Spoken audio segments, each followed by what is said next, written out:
Did you know that nobody pays you for what you know? They pay you for what you do.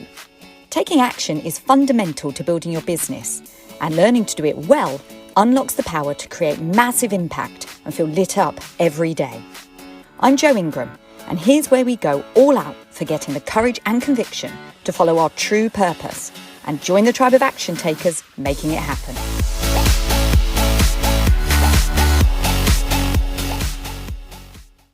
Hi there, I'm Jo Ingram and welcome to Action Taker Tribe. Today we're asking the question, why is it so hard to get that hard work done? The deep work, the stuff we really have to concentrate and focus on. Have you got that piece of work that could be writing a program or a book or launching your podcast where you really have to think about it hard and yet it's just sitting there on your to-do list day after day, week after week, it's just not getting done. And you're starting to believe, I just can't focus. I just can't seem to do that piece of work. So you kind of default to other things. You stay busy, you get onto your social media, you dip into emails, you do some more research. You feel like you're really productive, but really the stuff you need to be producing to level up your business and really bring what's in your heart into the world hasn't happened yet. And what we're really talking about here is deep work. It's the hard, bigger projects, the challenging work. It's where you're stepping out of your comfort zone. And if you are finding it hard, you're not alone. It's really, really common. We all feel that sometimes. But if it is becoming a pervading thought and it's stopping you growing your business, then we really have to bust through this limiting belief and get back on track. If you're anything like me, you find that you're completely distracted so much of the time. Social media is constantly pinging. My phone's going off. It's WhatsApp, it's an email, it's an Instagram post, it's a Facebook group. It's everything's going on simultaneously. Did you know that we check our phones an average of 96 times per day? That's about every 10 minutes. And if that's the average, well, us online entrepreneurs, we must be above average, right? Because when we're building a business, we need to stay connected, and social media is such a key tool. It's really important. We can't just dismiss social media and say, oh, it's a distraction. We know that we need to use social media. But when it's starting to take over and preventing us from doing deep work, well, then we might have some issues. And as well as distractions stopping us from getting focused, also just that feeling of overwhelm can stop us in our tracks.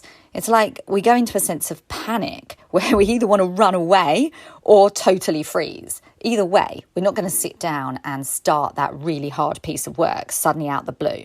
In his book, Deep Work by Carl Newport, he describes deep work as professional activities performed in a state of distraction-free concentration that push your cognitive capabilities to their limit. These efforts create new value, improve your skill, and are hard to replicate. If you break that down, you can see how important deep work is for online entrepreneurs like us. Because he's saying that these efforts are creating new value, they're improving our skill, and they're hard to replicate.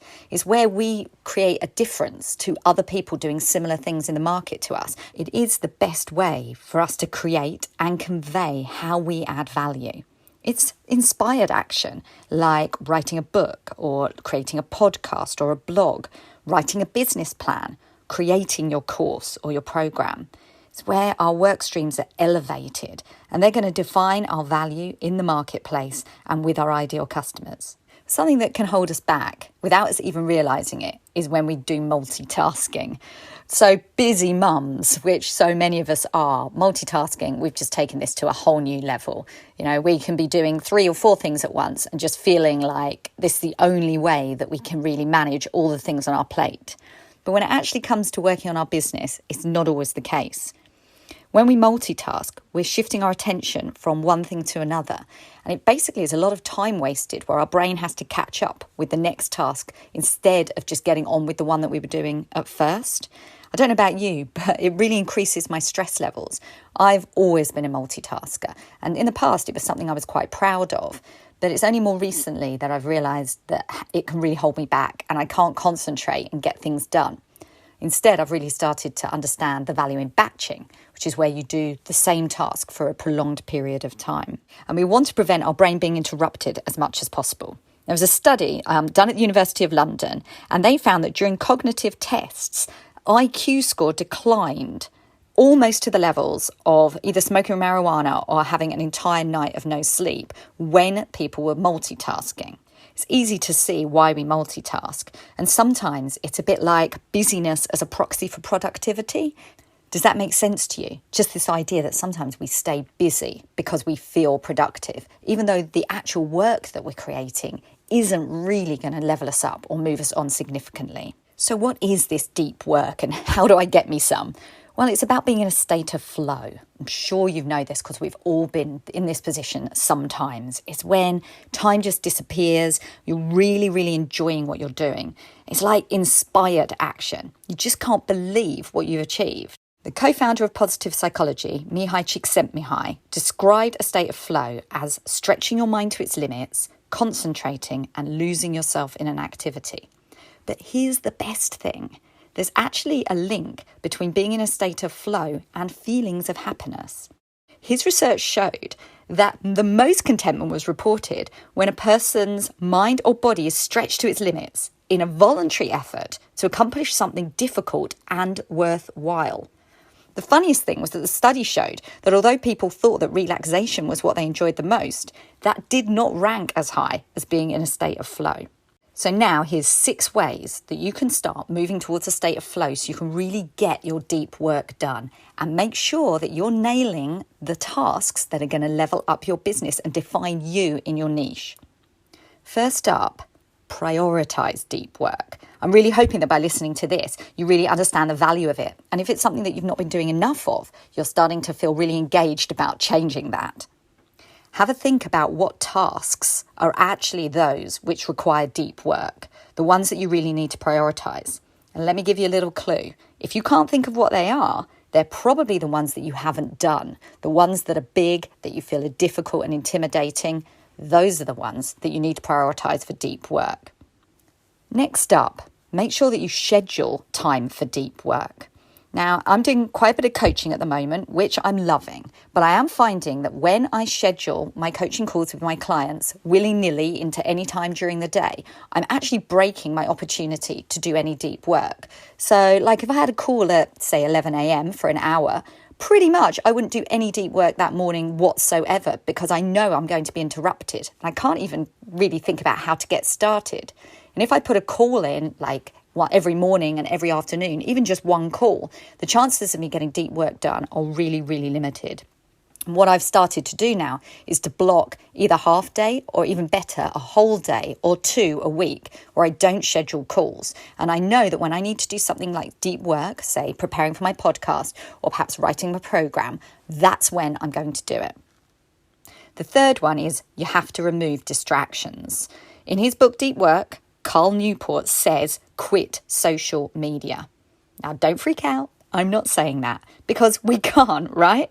It just goes to show, though, how deeply people feel about the distraction of social media. I mean, we know that we need social media and we're not going to quit it. But when it comes to deep work, we have to just temporarily take a pause.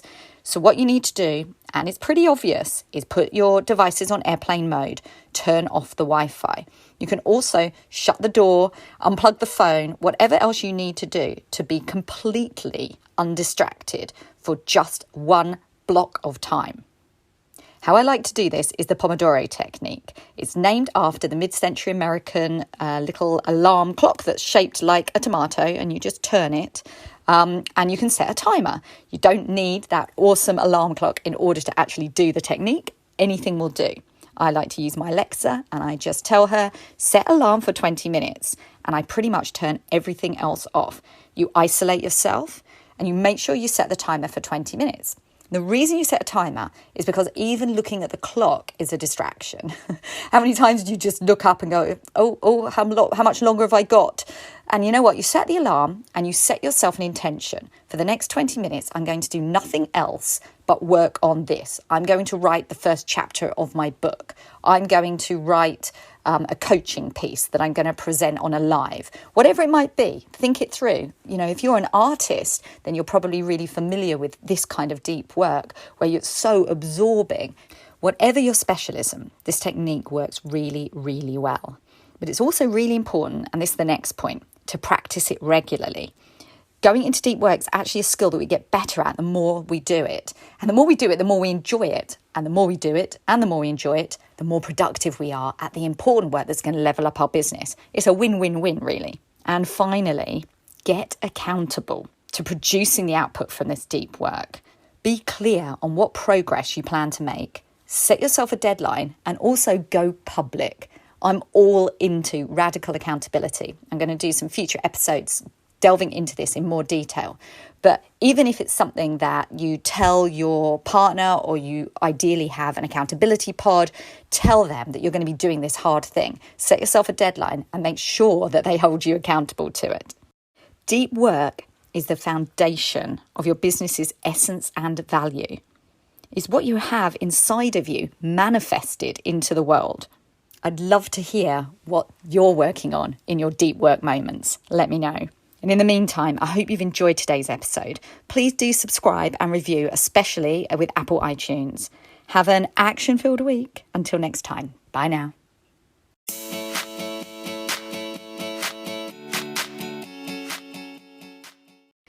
If you'd like to get in touch and find out more about what I do, follow me on Instagram. I am jo.ingram, or on my website, which is iamjoingram.com.